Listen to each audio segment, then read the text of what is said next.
Hello and welcome. Thank you for joining us this week. This is from the CBN. I'm Misi Dada. The Monetary Policy Committee of the Central Bank of Nigeria will be meeting next week, Monday and Tuesday, at the CBN headquarters in Abuja to carefully consider the global and domestic economic environments and make key monetary policy decisions for the country. Today, we'll be looking back at some of the issues raised and addressed during the last MPC media briefing in November, and also continue our outlook for the year, this time with a professor and macroeconomic policy analyst. But for now, here are the top stories from the CBN this week.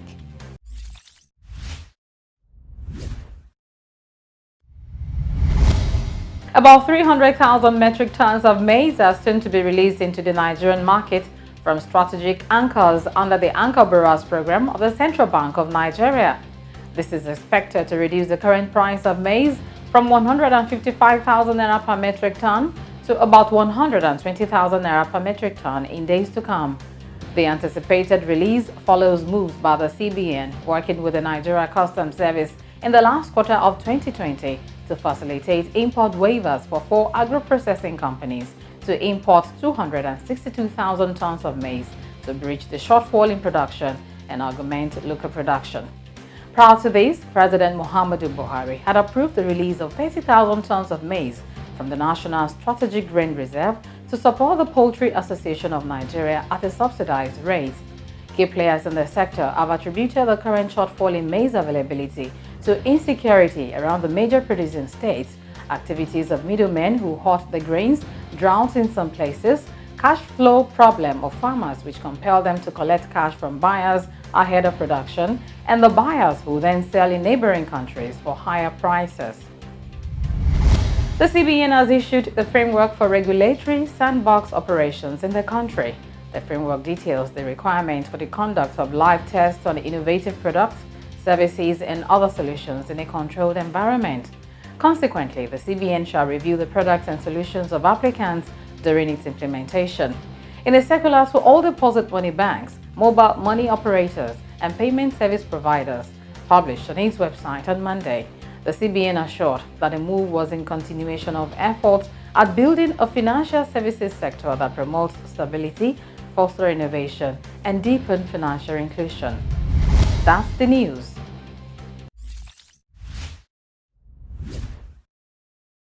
Governor of the Central Bank of Nigeria, Mr. Godwin Emefiele, addressed the questions put forward by journalists at the MPC media briefing last November.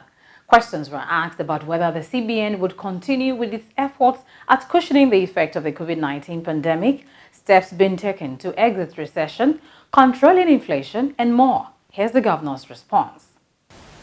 The CBN came out very quickly and put on the table a couple of initiatives that we believe are meant to help alleviate the pain of COVID-19 on our people.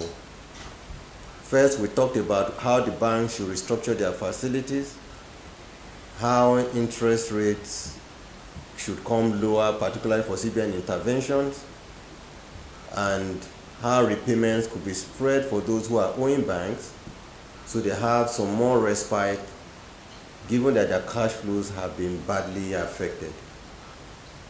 On another hand, we also proposed that for targeted credit facilities to households and small-scale businesses that are adversely impacted by COVID-19, that we're going to put on the table 50 billion naira for them. These are unsecured facilities meant for people who we feel are impacted and they just needed some little money either to start business or conduct some kind of consumption so as to help them live their lives during the period of pandemic. We also put on the table 100 billion naira for healthcare industry, for pharmaceuticals and hospitals, for the upgrade or building of new ones, and made available also a facility of 1 trillion naira to corporates who are willing to expand either in the agriculture or manufacturing sector. Let me say that to date, we have seen tremendous response on these initiatives. And I must also say that these initiatives, together with those that have come from fiscal, have been responsible for the somewhat moderated impact of COVID-19 on the lives of our people. To date, rather than even the 50 billion, the CBN has disbursed through its participating financial institution the sum of 149 billion naira to 316, almost 317,000 beneficiaries. On the healthcare, approximately 60 billion naira has been disbursed to 60 healthcare projects, whether they are hospitals or they are pharmaceutical companies who are into healthcare and drug manufacturing. On the real sector, we have disbursed 350 billion naira to over 105 real sector projects during this same period. For the AXMIs, which is for those that are going to small businesses, poultry, hairdressing, and the rest, brick making, and the rest of them, we have also disbursed over 92 billion naira to more than 27,000 people. For the youth under the Creative Industry Funding Initiative, we've disbursed almost 2.9 billion naira to our youth in the area of fashion, in the area of ICT, software development, in the movie sector, and in the music sector. Now that, yes, we have seen that this has been quite impactful, particularly the targeted credit facility, which is meant for household and SMEs, because what we saw during this period is that it has helped to boost consumption spending for our SMEs. And if you know or recall that consumption constitutes over almost 70% of output, you will know that this has been very, very impactful in moderating the impact of the COVID-19 on productivity and output and GDP in our country. We have been advised, or we have been nudged on by the MPC, that given that this has been very, very impactful positively, that the CBN should do more. We put 50 billion on the table. We've so far disbursed almost 149 billion to 317,000 beneficiaries. And we have been told that we need to increase it, not just from 150 or 149 that it is now, that increase it to almost close to about 250 to 300 billion naira to accommodate more people that have not accessed this facility. But we do insist that this must be done in a way that it goes round, because we found out that some zones are more represented in the country than others. But understandable that, for instance, a zone like North Central, where you have predominantly Abuja, or Southwest, where you have predominantly Lagos, will certainly have a larger share. But the important thing is that we want to use this as an opportunity to see what can be done to boost consumption spending for our people, and also see to it that output is stimulated positively for the growth of our people, for the good of our people rather. Recession or contraction in growth, in output, is what we have seen throughout the entire world as a result not only of drop in commodity prices, but because of the adverse consequences of the health crisis created by COVID-19. In some developed countries, during the first, second, and even the third quarter, we saw some of them even showing double-digit contraction in growth. But in Nigeria, what we've seen, during the second quarter, we saw a minus 6.1% contraction, and I will use pleasantly in third quarter, a reduction in output to 3.6% negative during the third quarter. Let me say that we are hopeful, and the Minister of Finance had addressed some gathering yesterday where she said that she's hopeful that during the first quarter of 2021, Nigeria will exit recession. Based on data available to the MPC from the CBN, we are somewhat cautiously optimistic that indeed, if we continue doing what we're doing and do more, that there's a likelihood that we will see some little positive output numbers in the fourth quarter of 2020. But I can say with some level of certainty as well that we are so certain that during the first quarter of 2021, we will exit the recession. Why? As a result of all the actions taken by the monetary and fiscal authorities, NBS National Bureau of Statistics numbers shows that 18 sectors during the third quarter recorded growth relative to 13 sectors during the second quarter. And this growth were recorded mainly from the agricultural sector, industry, manufacturing. Indeed, we saw even services dropping somewhat slightly. But agriculture coming on very strongly also means that what we can achieve from whatever we're doing to stimulate agriculture and manufacturing will create jobs for our people and also stimulate spending, will increase output, and ultimately lead to a moderation in the level of inflation in our country. What is happening is a global trend. It is a global phenomenon. And government, monetary and fiscal authorities are doing their best. No one would have thought that today price of crude is where it is sometime in February, March. Price of crude was at $17 a barrel. Today it's at 44. But in spite of that, we're developing other strategies that would help us to diversify this economy from depending on oil.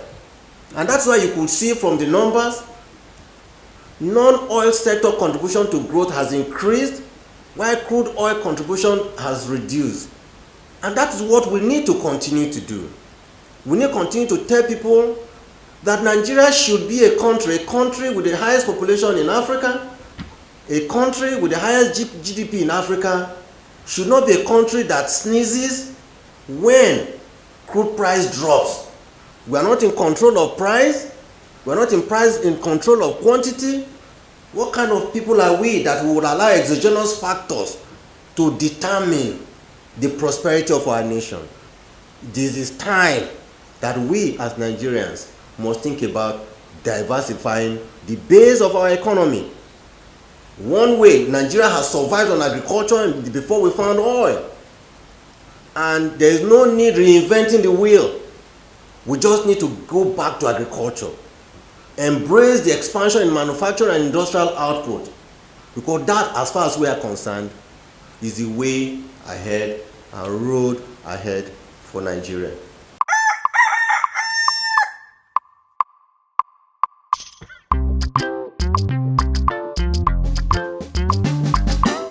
Up until a few years ago, Nigeria produced far less than it consumed, spending up to $22 billion annually on importation. Then came the import policy by the federal government. Now, to survive, the nation must learn to be self-sufficient. And so far, we are on the verge of achieving this through the intervention of the Central Bank of Nigeria and other stakeholders in support of local farmers and efforts of value chain entrepreneurs. Now, the goal of creating 10 million jobs in 5 years through 10 commodities is gradually being actualized. Let's buy Nigerian to grow Nigeria.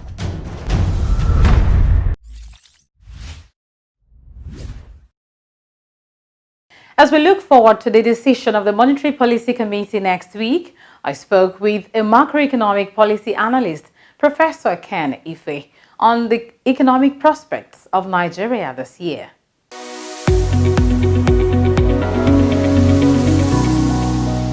Professor Ken Ife, thank you for joining us on the program. Thank you very much for having me. It's already 3 weeks into the new year. What's your assessment of the Nigeria's economy at this time? Well, 2020 is a year many people will not be in a hurry to forget. And I say so because it was trauma in some respect, it was tsunami in some other respect. But I have to tell you this, that we have to give credit to the preparation and groundwork that was done by the central bank before we went into this recession. In fact, in March last year, I said that we were better prepared for this recession that was coming than we were in 2016, 2017. And the reason I said that was because a lot of preparation has gone in. In fact, we were in the middle of, from February 2017, we were in the middle of implementing an economic recovery and growth plan. And in that plan, they were matching orders for the fiscal authorities and matching orders for the monetary policy authority, which is central bank, to move capital progressively to the private sector, and then to actually make sure that they come more robustly on domestic finance intervention because of market failure that we saw. So in both respects, a series of actions, policy actions, began to take place from 2017. And they were all climaxing by that March 2020 when COVID came. So I then said that we were structurally more ready for this action, for this COVID. And there are three areas when you want to look at the impact. You look at how the financial system has been supported robustly, and how the price stability has continued to be a challenge, an ongoing challenge, and how we have had a far more robust domestic finance intervention. These are the three areas where the central bank performed. Now, on the first area, this health crisis could not become financial crisis as is in many other countries because of the level of preparation that was put in. Now you had progressively moving, more capital has been flowing to the private sector by various actions being taken by the central bank to have CRR come in to support new lending funds, what they call differentiated cash reserve ratio. Then you also have the loan to deposit ratio pushing up. And that was to also help push more money into the private sector. Then you have, at the onset of recession, the bank immediately granted statutory forbearance to the commercial banks to restructure loans. In fact, even reduced the loan to intervention from 9 to 5%. And they put out a lot of resources to ensure that both the demand and supply side got money. 3.5 trillion was on the table. You have 50 billion for MSME and household, increased to 150 billion as a result of demand. And from there, a lot more actions took place. All of them were to strengthen the output from the real sector and also enable the financial sector to be better prepared to deal with the headwinds that we had. And having said that, while the CBN was doing all this, it didn't let off the prudential guidelines, the risk-based supervision of the banks. So the non-performing loans continue to come down to around the target of 5%. Capital adequacy ratio continued to rise from 10 to 15%. So all of those things were still being kept. And it was even pushing for recapitalization of the financial sector, some segment of the financial sector. So all of these were still being kept while the intervention was going on, and the net result was that the banks performed better. You could see that they were all posting good results. None of them went into a loss. The other financial sectors had huge growth, over 20% in the second quarter, and the single digit in the third quarter. So you do have life has been restored to that sector. Then the second area of consideration is the financial system stability, which is called inflation. That has been more challenging. It really, really has been very, very challenging.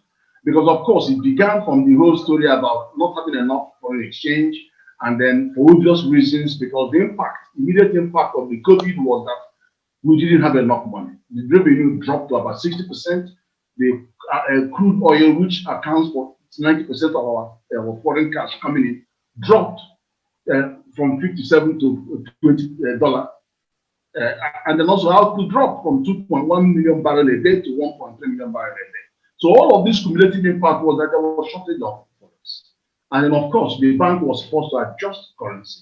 And obviously, all of them have knock-on effect on inflation. But the biggest culprit on inflation is really the agricultural produce, is the produce, the manufacturing, agro-manufacturing is part of all the indices, but the farm produce causes the biggest challenge that we have in inflation control.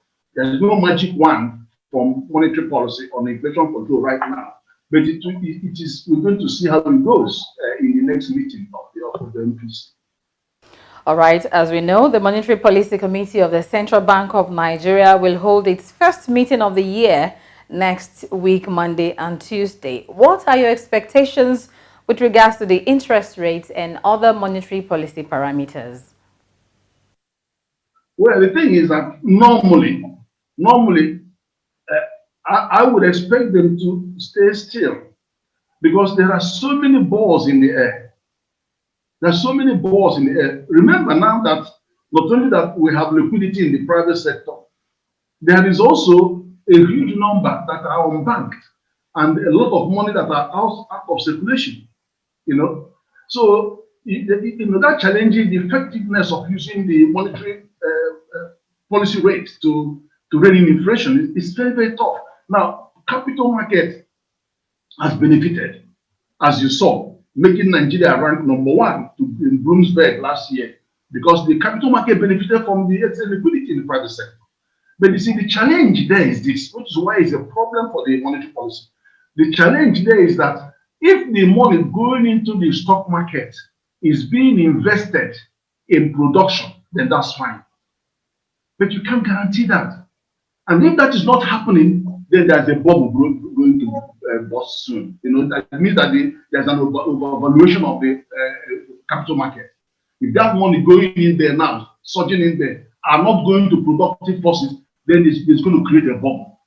Now, the second thing is that the commercial papers and government and also corporate bonds are having a field day because they are now selling at 5% and 6%, which is excellent. And in commercial bonds, those bonds, corporate bonds, at least for you to get a corporate bond, you have to go and convince SEC on what you want to use the money for, and it's obviously always going to be for expansion or for new products. So that's fine.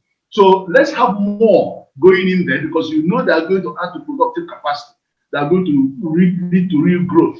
So that's where I support resources to go to. But the other thing, of course, is that in 2010, so 2020 March, there was a convening of private sector at the CBN, and they rose in that meeting agreeing to set up infrastructure company PLC, which they hope to capitalize with 15 trillion, and we're asking government to give them $3 billion sovereign guarantee, and I think that was excellent because this is the time for them to go to market for their 15 trillion, when the money is cheaper. And then, of course, the idea was to take over those huge infrastructure projects of federal government and run with those. Obviously, a lot of them will be by PPP.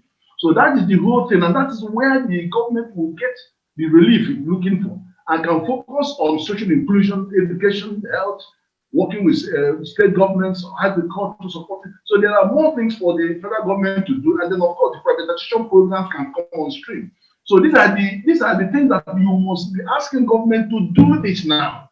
Whatever is holding, I know it's been approved by the Federal Executive Council, they should run now and then take the money when the money is cheap, because we know this money is going to infrastructure. We know this money, 15 trillion, is going to reduce our exposure to foreign debt, which is another story altogether. When you come to the government, the debt service to government revenue is very, very challenging. So these are the things that will make a huge difference in 2021. If we are talking about recovery, these are some of the things that will actually make the recovery happen. The other one, of course, is the bold action being taken by CBN on power, where he says, I've had enough of this, your story, all this misalignment story and shenanigans going on in the power sector, why the legacy issues are being handled by Siemens on one hand, or the GENCO and DISCOs and PCN. I'm going to now make sure that I bring enough money out of CBN to build 7.5 trillion new GDP in power. I mean, that is taking power to the mass market. You get that done, you will see a huge change. Why would it be a huge change? 30% of the constraints manufacturers are having on input is power.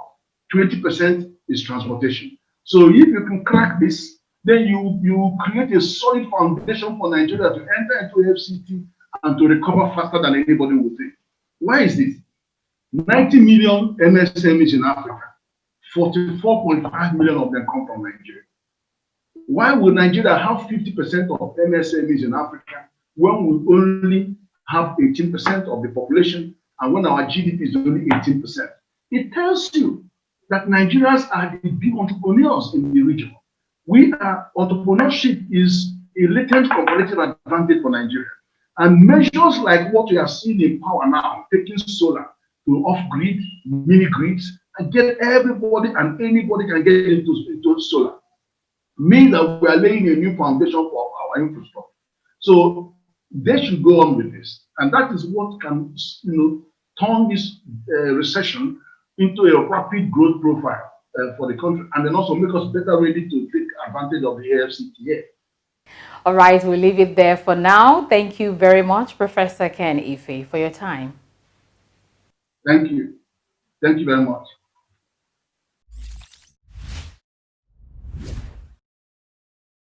That's a package from the CBN this week.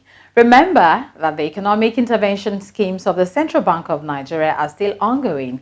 Visit the website www.cbn.gov.ng for more information or talk to your bank. You can also reach the CBN Contact Center using the phone line provided below for your valid complaints. Remember, local rates apply. Send in your comments and contributions using the email address fromthecbn@gmail.com and follow us on the social media for updates and uploaded episodes of the program. I'm William Isidada. Stay safe and bye for now.